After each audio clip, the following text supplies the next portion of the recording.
This podcast is based on the second edition coursebook on international history from 1870 to 1945 for Cambridge International AS Level History.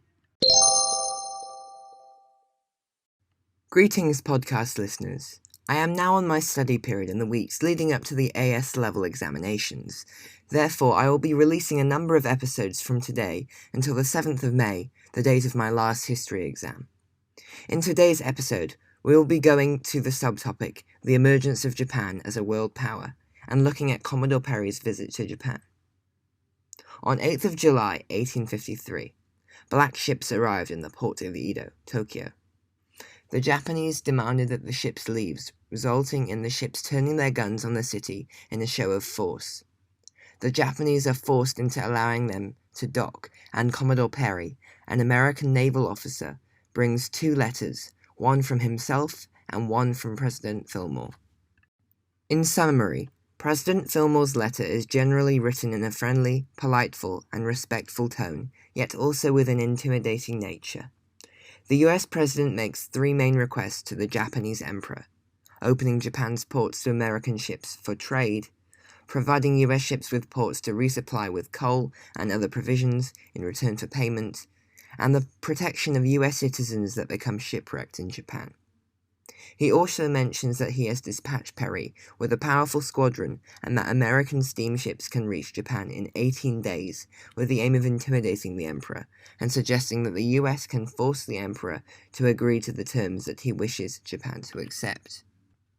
In comparison to President Fillmore's letter, Commodore Perry is much firmer and appears threatening.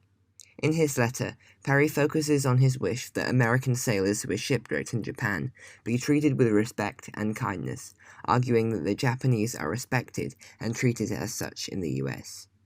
Perry reassures the Japanese about American intentions as he writes that the US is not allied with any European government, which may be interpreted as the US not wishing to colonize Japan.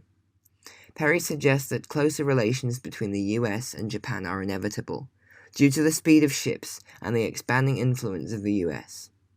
His letter becomes increasingly threatening as he says that steamships can reach Japan in 18 days. Japan's seas will soon be covered with US vessels, and that larger warships are about to arrive in the seas of Japan. He says that if Japan fails to accept the president's wishes, a larger naval force will travel to Japan within the next year. So why did Commodore Perry visit Japan in 1853? Firstly, the US aimed at forcing Japan to open up to free trade. The Netherlands already had trading posts in Japan, and American businessmen believed that it was only fair that they would be allowed the same trading rights, as they also wanted access to the markets in Japan. Secondly, the US wanted access to ports in Japan, so American whalers and traders, who were very active in the Pacific Ocean, could seek shelter, refuel, and supply. It would also be more convenient for them, as they would not need to carry as much fuel for their ships. Thirdly, the Americans were angered by the treatment of shipwrecked Americans. American sailors who had been shipwrecked off the Japanese coast had been held by the Japanese authorities, and despite from being rescued by US warships, it was discovered that the sailors had been treated harshly by the Japanese. Fourthly, while European influence in mainland Asia continued to increase, the US believed that Japan could become part of their sphere of influence in the Pacific. So what was the outcome of Commodore Perry's visit to Japan? America had much superior and modern firepower, so Japan had no option but to agree to open up trade with the USA, as they were afraid of harsh defeat. By 1858, Japan had been forced to open up several ports to foreign traders. Fearing that they would be divided up by competing foreign powers, Japan embarked on a period of modernization, known as the Meiji Reforms. I will be discussing the Meiji Reforms in the next episode. This is the end of the podcast. Thank you for listening.